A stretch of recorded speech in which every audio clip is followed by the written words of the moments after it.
कंचा कदली रे से गोटे प्रकार रेसिपी जदि आपण माने खाई खाई बोर हो गले कंचा कदली रे किछि नुआ बनिया चाहूँगी ताहले ए भिडियोटी आपण मानक पई। आज आम बिना प्याज रसुण रे कंचा कदली मुग डाली रे एमिति एक रेसिपी बनैबा कंचा कदली न खाउथुवा लोक मध्य खुशी रे खाइबे। नमस्कार, लता उड़िया किचन रे आपण समस्त को अनेक अनेक स्वागत। आज रेसिपी बनैया पई प्रथमे गोटे जगार मेजरिंग कप रे मापिकी आधा कप बा 100 ग्राम रो मार्केट रे मिलुथिबा कंचा मुग डाली मु नेइची। आपण माने भजा मुग डाली मध्य एटी नै पारिबे। एबे हम मुग डाली रे पानी देकी भल भाव रे धोई नबा। धोईकी नै आसला परे इतरे पुणी भल पानी देकी आगो गोटे घंटा पई बतुरई नबा। गोटे घंटा परे एटी मुग डाली भल भाव रे फुली जाईची आ बतुरी जाईची। एबे हम मुग डाली को पुणी थरे भल रे धोई नबा आ मुग डाली रे थिबा एक्सेस पानी को बाहर कर नबा गोटे ग्राइंडर जार आ सेइथिरे बतुरा डाली सब को दे दबा। ता सहित आमे राग पई 2-3टा कंचा लंका दबा आ आधा इंच रा कटा अदा दबा। गोटे छोट चामच दबा गोटा जीरा। एबे आमे अल्प टिके पानी दबा आकु बहलिया चिकन करके बाटिकी नहीं आसवा। देखंतु ये बटाटा पानिया करिबेनी, एई भली मोटा करके बाटिबे। एबे कोन करबा आकु साइड रे रखिबा। आउ एठी मु नेइची 2टा बड़ साइज रो कंचा कदली। 100 ग्राम रो मुग डाली पई 2टा कंचा कदली एठी आवश्यक। एबे आमे कंचा कदली रो आग पाख आउ पछ पाख को काटी नबा। आउ पिलर साहाय्य रे कंचा कदली रो चोपा को बाहर कर नबा। दर्शक बंधु, आज रेसिपी जदि आपको पसंद आछि वीडियो को लाइक करेंगे, शेयर करेंगे। चैनल रे जदि आपण माने नुआ ताहले प्लीज सब्सक्राइब करनेबे। फेसबुक पेज रे देखुतिले फॉलो तो निश्चय करेंगे। कंचा कदली रो चोपा को बाहर कर साला परे आमे कंचा कदली को गोटा धोई नबा। जदि न धोइबा कला पड़ी जिवो। एबे नबा गोटे ग्रेटर आउ कंचा कदली को एई भली भाबरे ग्रेट कर नबा बा कोरी नबा। अति सहज रे कोरी हि जिवो आउ कम समय लागिवो कोरिया पई। तो एडी देखंतु मु कंचा कदली को कोरी नेची। एबे आमे बाटी रखिथिबा मुग डाली रे ई कोरा कंचा कदली को देदबा। आउ देदबा स्वाद अनुसार लुण आउ आधा छोट चामच देदबा हळदी गुंड। एतिकी देकी आमे कोन करिबा ना गोळै नबा। पानी रो बिल्कुल भी व्यवहार करिबानी। जेतिकी मुग डाली हमर पानी आछि सेइथिरे कोरा कंचा कदली को गोळै नबा। भला टेस्ट पई एथिरे आमे आधा छोट चामच गरम मसला देकी गोळैबा। 3-4 मिनिट पई आको भल भाव रे गोळैबा, जोथि पई कि ये अधिक हल्का तयारी हबो, टाण तयारी हबोनी। मु एठी बिना प्याज रसुण रे तयारी करछि। आपण चाहिले एथिरे कटा प्याज मध्ये देई परिबे। तो देखंतु मु गोळै नेछि। यार कंसिस्टेंसी एई भली बहलिया ही रखिबे। तो आको आमे साइड रे रखिबा। एपटे कोन करबा, पैन रे 3-4 चम्मच तेल गरम करबा। तेल गरम हे गला परे ए जो बैटर आमे तयारी करछे ताको पैन रे दे दबा। आ एई भली भाव रे चामच रे आमे पतला करिकि खेळै नबा।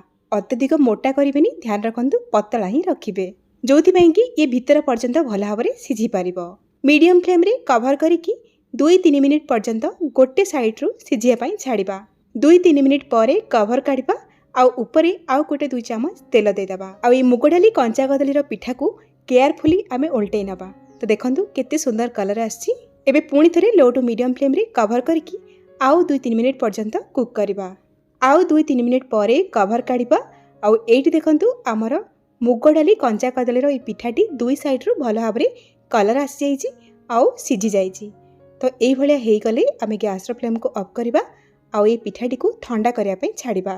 एपटे मसला रेडी करबा। मसला पई मु नेची गोटे बड़ चामच गोटा धनिया, गोटा जीरा गोटे छोट चामच, आधा चामच गोलमरिच, 2टा सुखिला लंका। ए सब को आमे मिक्सिंग जार रे दे दबा। ता सहित मु नेची एठी 4-5टी काजू आउ नेची 2 बड़ चामच फ्रेश कोरा नड़िया आउ 1 इंच रो कटा अदा। ए सब को मध्य आमे ग्राइंडर जार रे दे दबा। अल्प टिके पानी देकी आको आमे चिकन करके बाटिकी नै आसीबा। बाटिकी नै आसला परे मसला को ए बटा मसला रे आमे 2टी छोट साइज रो कटा टमाटो को देकी पुणी थरे बाटिकी नै आसीबा। तो एठी देखंतु हमर मसला एठी रेडी हे गला। आकु साइड रे रखिबा। एपटे देखंतु हमर कंचा कदली मुग डाली रो पिठा ठंडा हे गलानी। एबे आकु काटी नबा। ए पिठा को आपण चाहिले जळखिया समय रे एमती खाली रे हो बा सॉस चटनी सहित लगेकी खाई परिबे, बहुत बढ़िया लागिबो। एबे आमे आकु छोट छोट खंड रे काटी नबा। ध्यान रखंतु बड़ खंड करिकि काटिबिनी, काहे कि ना ई तरकारी रे पड़ला परे ऑटोमेटिक टिके साइज रे बड़ होई जाई थाए। और ता छडा छोट खंड करी काटिले तेल मसला लुण आ भीतर को भल भाव रे भेदी पारिबो। और देखंतु केते नरम हेची। एई भली भाव रे आमे छोट छोट खंड करिकि पिठाटी को काटी नबा। तो काटी ही गला आकु साइड रे रखिबा। एपटे कड़े रे 2-3 चामच तेल गरम करबा। तेल गरम हे गला परे सेथिरे दबा गोटे तेजपत्र आउ दे दबा गोटे गुजराती आउ अलैच, आधा छोट चामच दबा गोटा जीरा, ता सहित गोटे चामच दबा कसूरी मेथी। गैस फ्लेम को स्लो ही रखिए नहले तो बंद करदेवे। तरकारी रे भल कलर पाई आमे गोटे छोट चामच दबा काश्मीर रेड चिली आउ आधा छोट चामच हळदी गुंड। गैस फ्लेम को ऑफ करके बा एकदम धीमा आंचरे एसबू को गोले नबा किछि सेकेंड पाई। देखंतु बढ़िया कलर आसीगला। ध्यान रखंतु एसबू गोलेला बेले गैस फ्लेम को हाई करिबेनी नहले एसबू पोड़ी जिवो।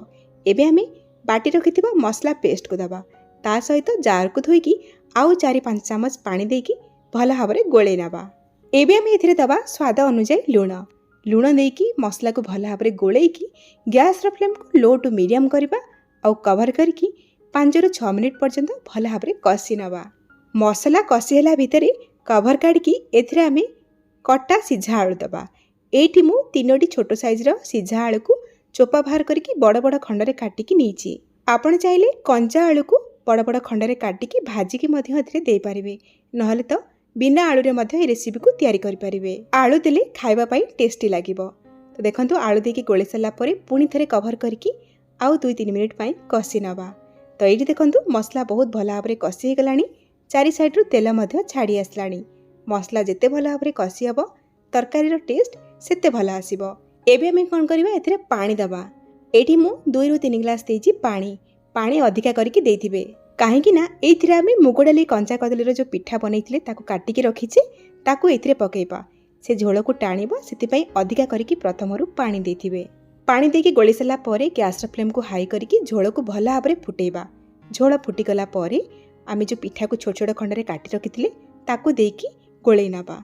आ गैस फ्लेम को मीडियम करबा कवर करके 8-10 मिनिट पर्यंत लो टू मीडियम फ्लेम रे आकु सिझिया पई छाड़िबा। जहाद्वारा कि मुग डाली कंचा कदलीर जो पिठा आमे एथिरे पकईचे ता भितर को तेल मसला भल भाबरे जाई परिबो आ सिझी परिबो। पाखापाखि 7-8 मिनिट परे लीड को काढ़िबा। आउ एबे आमे एथिरे गोटे छोट चामच दबा गरम मसला और कटा हैथिबा किछि धनिया पत्र देकी हल्का रे गोळेई नबा। तो ये आपण मैंने देखिपे झोल केते बहलिया हो जाइए। तो प्रथम अधिका करके पानी देते कहीं देखु ये जो मुग डाली कंचा कदलीर जो पिठा बा पनीर जहाँ भी कहतु से झोल को पूरा टाणी नहीं। मुग डाली कंचा कदलीर ये रेसिपी पूरा रेडी। एबे आमे गैस फ्लेम को ऑफ करबा आउ गरमा गरम भात सहित बा रोटी सहित आपण माने आको खाई परिबे। बहुत बढ़िया लागिबो। देखिला मात्रे लागिबो आपनको पनीर तरकारी बोली खाइबा पई मध्य अति स्वादिया लागिबो। ताले आपण माने एई भली थरे बनांतु। केमिति लागिला आपनक अनुभूति मो सहित शेयर करंतु। ताहले आज पई रहउची पुणी आसीबी आ गोटे नुआ रेसिपी नेकी। से पर्यंत रहिली नमस्कार बाय जय जगन्नाथ।